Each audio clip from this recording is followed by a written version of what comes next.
ಎಲ್ರಿಗೂ ನಮಸ್ಕಾರ. ನನ್ನ ಚಾನಲ್ ನವ್ಯ. ಇದಕ್ಕೆಲ್ರಿಗೂ ಸ್ವಾಗತ ಸುಸ್ವಾಗತ. ಒಂದು ಸಣ್ಣ ಘಟನೆ ಒಂದು ಯುದ್ಧಕ್ಕೆ ಕಾರಣವಾಗಬಹುದು. ಒಬ್ಬಳ ಅಹಂಕಾರ ಲಕ್ಷಾಂತರ ಜನರ ನಾಶಕ್ಕೆ ದಾರಿಯಾಯಿತು. ಇದು ಶೂರ್ಪನಖೆಯ ಕತೆ. ಅರಣ್ಯದಲ್ಲಿ ರಾಮ, ಸೀತಾ, ಲಕ್ಷ್ಮಣರು ಶಾಂತವಾಗಿ ತಮ್ಮ ಜೀವನ ನಡೆಸುತ್ತಿದ್ದರು. ಎಲ್ಲವೂ ಶಾಂತವಾಗಿತ್ತು. ಆದರೆ ಅದು ಹೆಚ್ಚು ದಿನ ಇರಲಿಲ್ಲ. ಒಂದು ದಿನ ಅರಣ್ಯಕ್ಕೆ ಒಬ್ಬಳು ರಾಕ್ಷಸಿ ಬರುತ್ತಾಳೆ.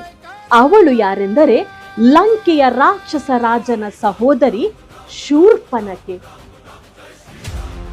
ಅವಳು ರಾಮನನ್ನು ನೋಡಿದ ಕ್ಷಣ ಅವಳ ಮನಸ್ಸು ಮೋಹಿತವಾಯಿತು. ಅವಳು ಸುಂದರ ರೂಪವನ್ನು ಧರಿಸಿ ರಾಮನ ಬಳಿಗೆ ಬಂದಳು. ಅವಳು ಮೃದುವಾಗಿ ಕೇಳಿದಳು, ನೀನು ಯಾರು?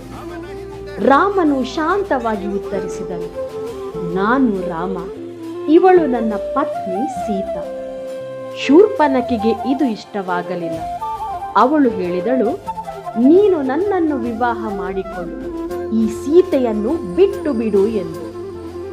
ರಾಮನು ನಗುತ್ತಾ ಹೇಳಿದನು, ನಾನು ಈಗಾಗಲೇ ವಿವಾಹವಾಗಿದ್ದೇನೆ, ನೀನು ಲಕ್ಷ್ಮಣನ ಬಳಿಗೆ ಹೋಗು ಎಂದು. ಲಕ್ಷ್ಮಣನು ಅವಳನ್ನು ತಿರಸ್ಕರಿಸಿದನು. ಈಗ ಶೂರ್ಪನಖೆಯ ಕೋಪ ಹೆಚ್ಚಾಯಿತು. ಅವಳು ತನ್ನ ನಿಜವಾದ ಭಯಾನಕ ರೂಪಕ್ಕೆ ಬದಲಾದಳು. ಅವಳು ಸೀತೆಯ ಮೇಲೆ ದಾಳಿ ಮಾಡಲು ಮುಂದಾದಳು.